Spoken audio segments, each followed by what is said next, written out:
I'll tell you what. Yeah. Here's what I think about those Bogwater Boys. Bogwater Boys.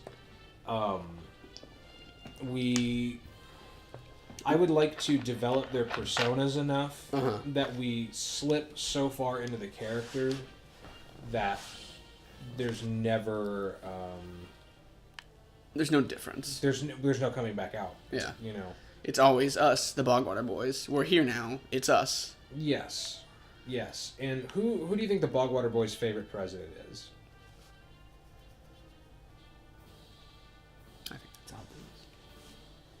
Yeah, I mean, I think it's obvious too, but I want to hear you say it. Donald Michelle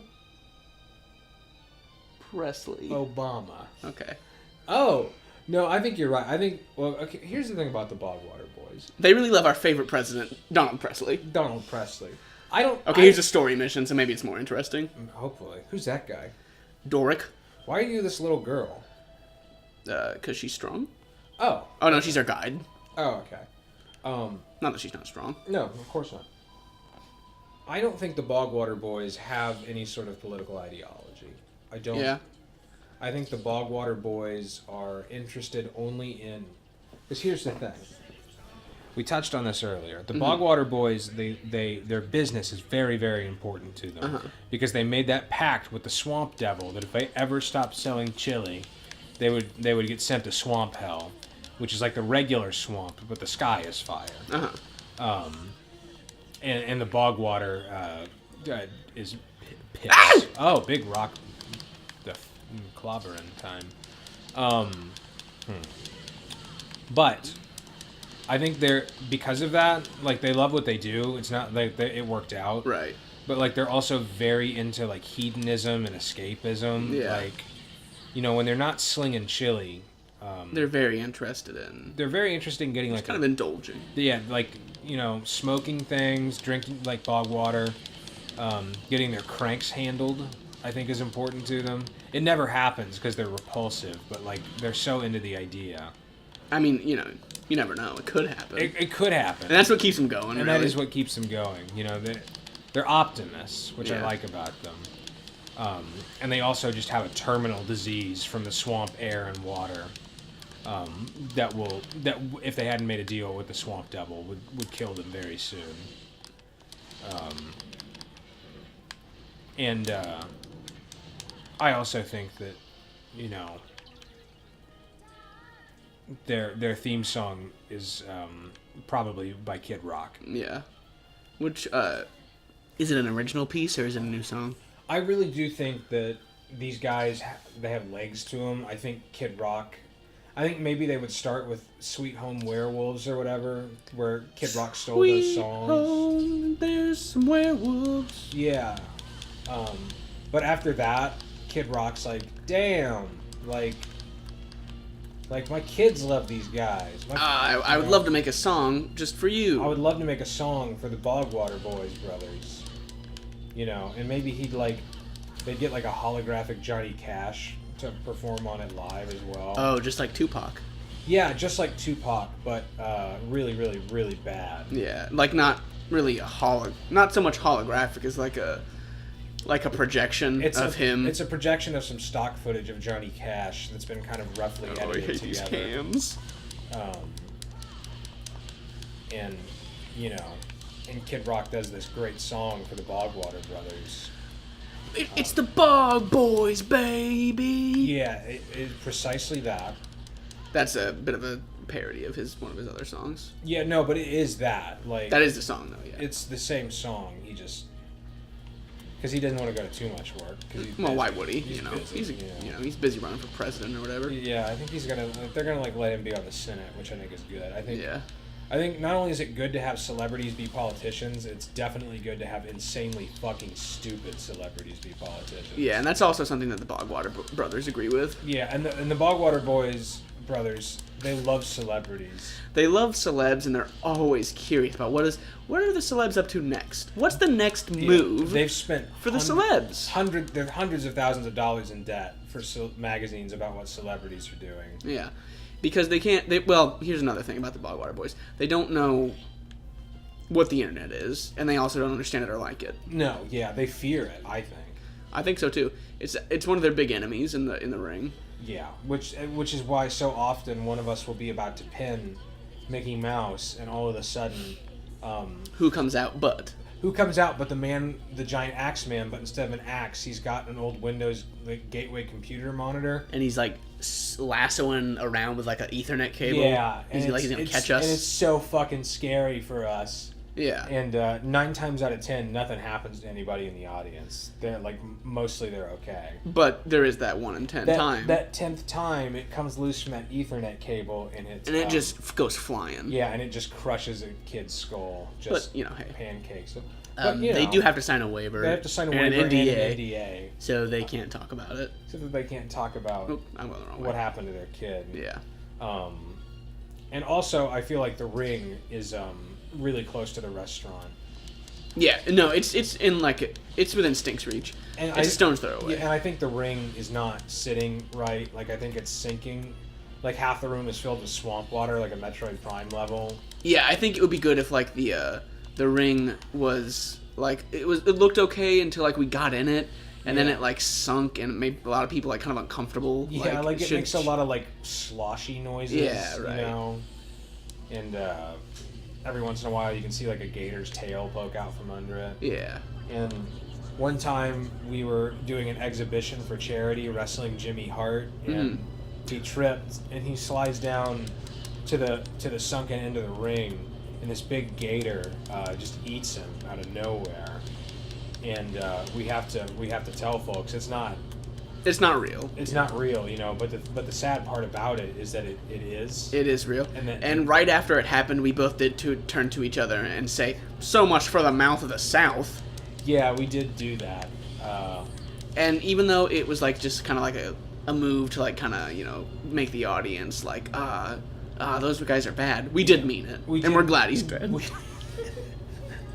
We're also sociopaths who. Anybody we wrestle usually dies. Yeah. And that's not our problem. And that's not our problem because we have that restaurant to run and that deal to uphold with the Swamp Devil. Yeah. Swamp Lucifer.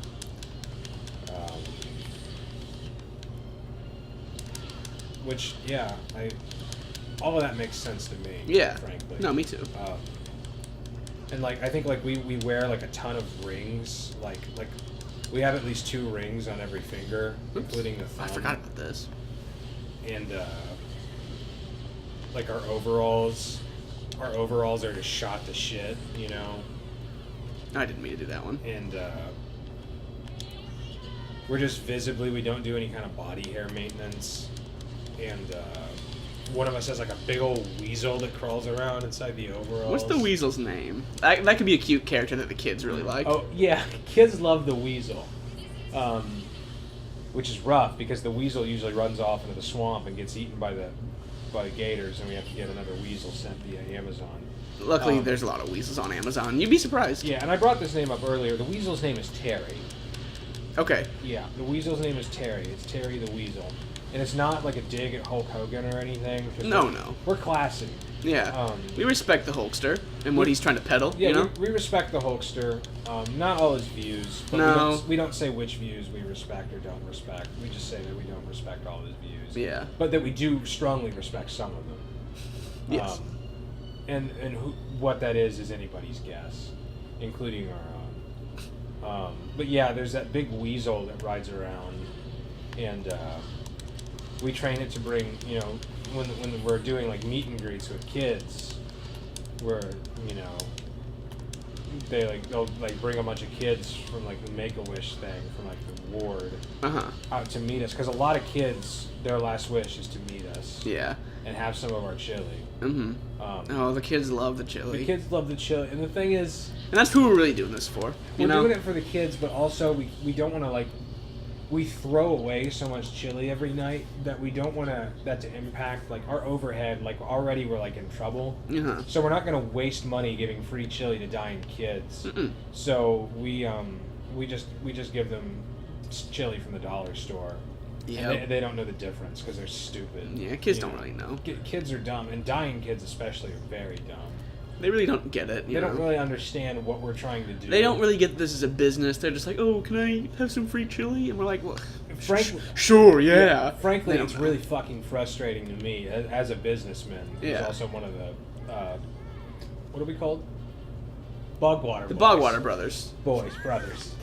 As a businessman who's also one of those guys, but that's also one and the same, to have these kids I mean, they truck 15, 20 kids out to the restaurant a day, and it's just so frustrating because we're trying to get stuff done, and I don't know where all these dying kids are coming from. Yeah, it's a little disconcerting. Yeah. So I've started poking holes in the bottom of the boat that brings them out, in hopes that they'll eventually maybe thin out. The gators will get some of them and they'll stop.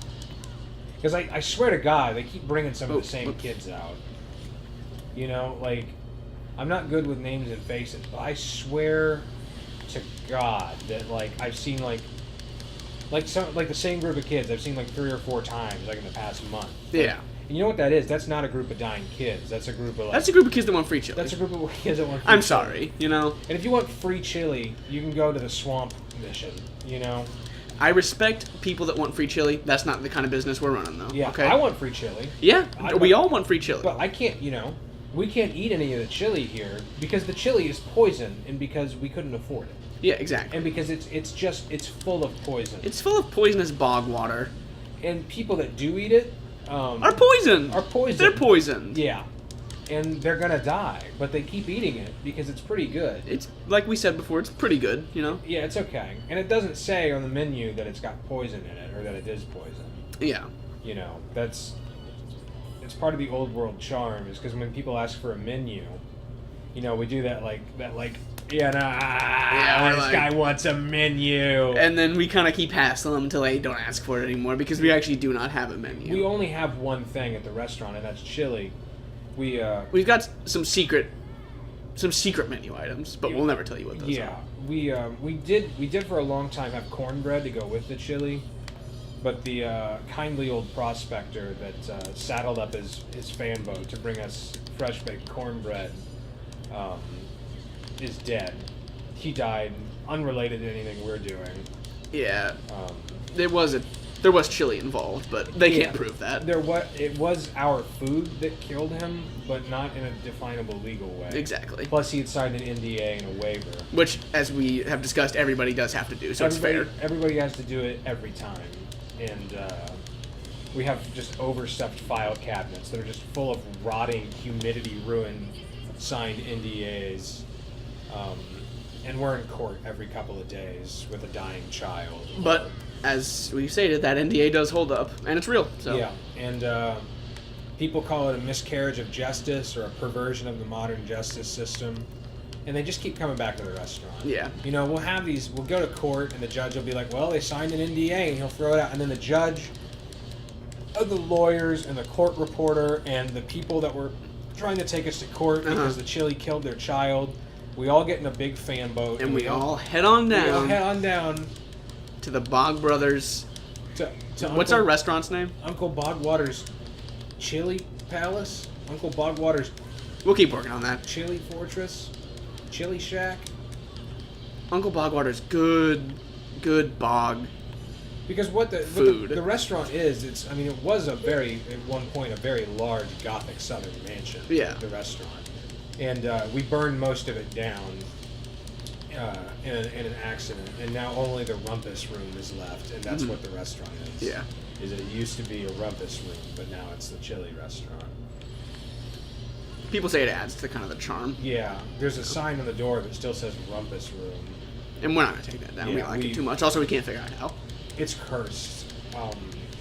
Our restaurant's cursed, by the way. I forgot to mention that earlier when we were talking about all the screaming pool balls full of our... Yeah, that's not just for, fun, or... We don't just keep those around because we, want them. That holds back the effects of the curse, somehow, in a way we don't fully understand. Now, it doesn't hold them back, completely. No. Or even really good. No. But it does hold them back. It has a definitive impact on the effects of I the will curse. say that, yes. Yeah. Something changes. Something definably happens. So we're constantly we're making these big pots of chili, and there's country songs playing, but you can't hear it for all the wailing. Yeah. All the goddamn wailing. And the big, as we said earlier, the fan boats that are pressed right up against the windows that are just constantly reverse. blowing. So we back these fan boats up in reverse and just put them up against the window there. And they're slowly pushing the shack a little bit more every time until it's eventually going to topple over into the swamp. But we're hoping we won't be there when that happens, obviously. We'll do our best. But, yeah, it's haunted or cursed or something from something separate from the swamp devil, a separate entity. Sort of maybe like a swamp specter. Yeah, swamp specter, swamp spook. A swamp ghoul. Swamp ghoul. You know. I think it's a strong possibility that it's a swamp ghoul. And the reason I say that is when we go to sleep in our bunk beds every night, you have top bunk. It's only fair. Because you're the elder of us two In universe. In universe. And you're kind of the dominant one. And of course, I have a mutation that's given me. I have a huge head because my brain is mutated, and I'm incredibly smart. It's because of all the bog water. Because of all the bog water. But I'm timid, and you're like regular smart, like as far as we're concerned. Yeah, but I'm like the mouthpiece for the restaurant. You're authoritative and you're very powerful, and you can like crush a coffee can between your shoulder blades. Mm-hmm. And I can. And you can, and you do it. And sometimes you fill it with golf tees to really scare people. Yeah, but again, I gotta say, the kids really do love it. The kids love it. And I think the sad part of this is the kids love it. And it's a shame that so many of them are dying during this. Or are liars. And just want free food. About dying. And I think that's something that we try to be pretty candid about as far as when we're at the restaurant about, sometimes kids just die and there's nothing nobody can do about it. No liars, please, are allowed. And we have no phones out there, so like nobody can do anything if anything happens. Yeah, it's a great place. It's a great place to bring your family, a great place to bring your friends. But we do run it, and we have some pretty strict rules. That's all I'll say. And that's why you sign the things that you sign. Yeah, and we only take pay in doubloons. That's another big thing that's kind of a hard part about our restaurant. And Disney's actually asked us to stop doing that because people keep stealing doubloons from the Pirates of the Caribbean rides. And we don't know the difference between fake doubloons and real ones, so we just keep taking them, and Disney keeps having to replace them. They're getting very mad because they know where they're going. But, whatever. We have a big... They're not going to kick us out. They're very scared of us. We have a big pit in the swamp that we just chuck our doubloons into. Mm-hmm. We call it the doubloon pit of balloons. Yeah. And there's a password to get in, and the Disney people are always pressing us for that. They want to know what the password is. They want to know what the password is. Because the thing is, if you say the password wrong, your mom gets lupus. So they're afraid to try anymore. Also, because a pit opens up from underneath you, and that's our different pit that doesn't have a name yet, but we're working on it. That's our bad pit. That's our bad pit. Yeah, we don't. That's the pit of screams, I think we could call it, because on account of. And now maybe your next question is that like contributing to the wailing? Good question. Yes, it does contribute to the wailing, but it's not the main source of it. It's not the main source of the wailing, but it does blend into the wailing. Yeah, it's kind of like an additional experience. Yeah, it's a layering effect. It's sort of a chorus, because the screaming also never stops. The screaming really doesn't stop. The wailing is louder and never stops, but the screaming is also there and never stops.